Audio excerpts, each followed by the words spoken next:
여러분 반갑습니다. 예, 새해 좋은 시간들을 많이 보내실 거라 믿습니다. 오늘 뭐 개인적으로도 저는 이제 많은 일들이 있었는데 여러분 가정들 가운데 또 항상 평안함이 있길 소망합니다. 자, 오늘 말씀 잠깐 우리가 곧바로 좀 보도록 하겠습니다. 오늘 말씀은 전도에 대한 말씀인데요.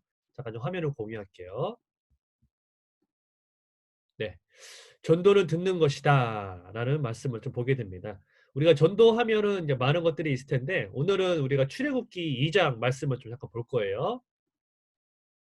제가 좀 본문을 읽겠습니다. 여러 해 후에 애굽 왕은 죽었고 이스라엘 자손은 고된 노동으로 말미암아 탄식하며 부르짖으니 그 고된 노동으로 말미암아 부르짖는 소리가 하나님께 상달된지라. 하나님이 그들의 고통 소리를 들으시고 하나님이 아브라함과 이삭과 야곱에게 세운 그의 언약을 기억하사 하나님이 이스라엘 자손을 돌보셨고 하나님이 그들을 기억하셨더라. 네, 오늘은 이 내용은 여러분 잘 아시죠? 출애굽에 그러니까 애굽에 들어갔던 히브리 백성들이 애굽의 노예로 이제 일을 하게 되면서 하나님께 이제 부르짖는 그 본문을 담고 있습니다. 그래서 이제 하나님이 나중에 그 음성을 들으시고 언약을 기억하셔서 이제 애굽을 시키시죠. 물론 이제 모세라는 사람을 세워서 자, 그 내용을 좀 보겠습니다. 자, 그렇다면 우리가 오늘 말하는 전도는 대체 무엇인가? 그래서 성경적 적용으로는 여기 보시죠. 가르치는 것을 전하는 것. 그래서 어떠한 가르침, 복음을 전하는 것이 바로 전도라는 거죠. preaching.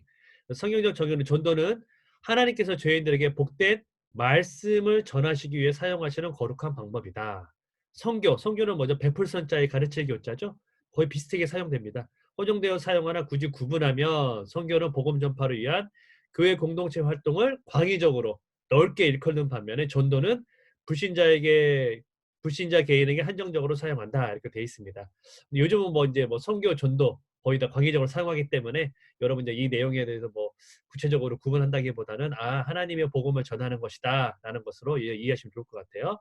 자, 그렇다면 어떠한 마음, 어떠한 것에 힘입어서 우리가 근거를 가지고 전해야 되느냐?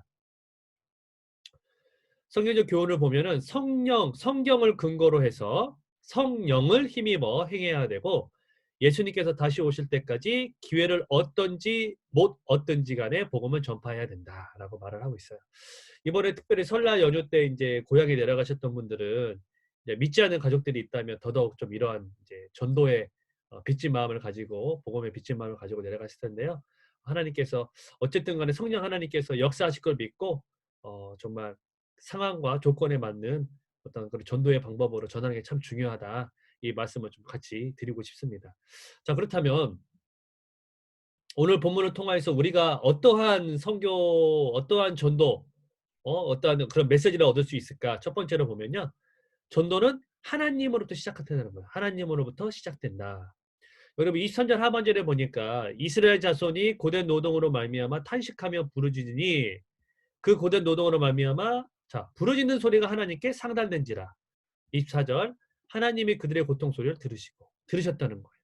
그리고 나서 이 복음의 역사, 이 전도의 역사, 애굽의 역사, 출애굽의 역사가 시작됐다는 것이죠. 그래서 우리가 우리의 고통, 나의 가족, 이 세상의 고통을 가지고 신음하는 마음으로 주 앞에 기도하는 것, 부르짖는 건 참 중요하다. 그래서 하나님이 그 기도의 응답을 우리에게 선교의 역할로 보여주신다는 것이죠. 그래서 이 하나님이 들으시는 것, 이 하나님부터 시작된다는 것을 절대 잊지 않으면 안 된다. 절대 잊지 않으면 안 된다는 말을 하고 있다는 것이죠. 그렇다면 전도는 무엇으로 실천하게 되느냐? 사도행전 16장 9절에 보면 이런 말이 써 있습니다. 밤에 환상이 바울에게 보이니 마게도냐 사람 하나가 서서 그에게 청하여 이르되 마게도냐로 건너와서 우리를 도우라 하거늘. 사도행전 16장 9절이죠. 바울이 계속 잘 됐습니다. 모든 사역들이.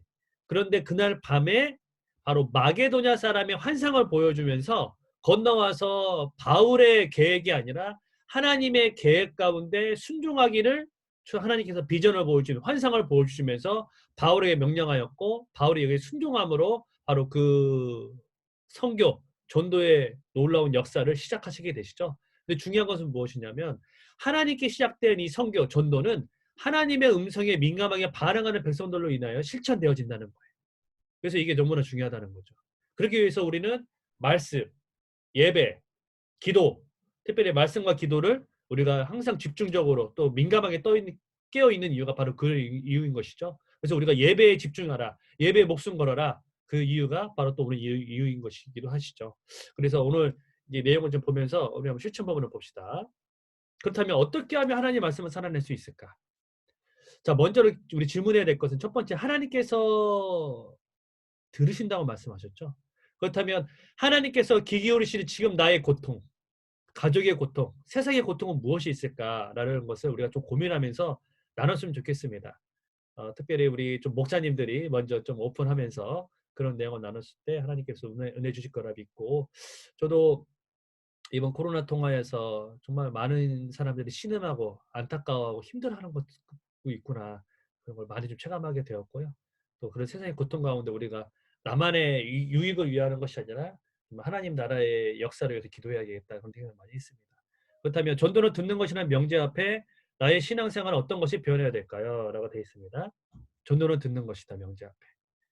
그렇다면 나는 하나님의 음성에 얼마만큼 민감하게 반응하고 있는가, 이걸 좀 구분해야 되겠죠. 그렇기 위해서는 나의 경건의 생활, 말씀의 생활은 어떠했을까? 나의 기도의 생활은 어떠했을까? 또 나 가족의 경건의 생활은 어떠했을까? 이거를 좀 매 순간 매 순간마다 고민했으면 좋겠습니다. 특별히 지금 저희 진에서 성경 일독 과정 작년에도 했지만 올해도 지금 각자 진행하면서 올리고 있죠. 이 내용에 여러분들이 목사님들도 좀 같이 공감하고 또 목장 식구들한테도 같이 공유해서 또 많은 사람들이 같이 은혜를 나누고 그랬으면 좋겠다는 생각도 많이 나누게 됩니다. 그래서 여러분 말씀 나눌 때 목장에서 모임하실 때 기울이시는 하나님께서 귀 기울이시는 나의 고통, 또 가족, 세상의 고통은 무엇이 있을까를 좀 잠깐 우리가 좀 쓰면서 고민했으면 좋겠고요. 두 번째로 나의 신앙생활에 있어서 나는 어떤 것을 하나님 음성 앞에 민감하게 반응하지 못하고 있다면 나의 좀 영적인 어 우둔함이 있다면 그것은 무엇이 있을까? 그걸 깨트리기 위해서는 무엇을 해야 될까라는 것들을 여러분이 같이 좀 고민했으면 좋겠습니다. 네, 이것으로 오늘 좀 GBS 내용을 살펴봤는데요.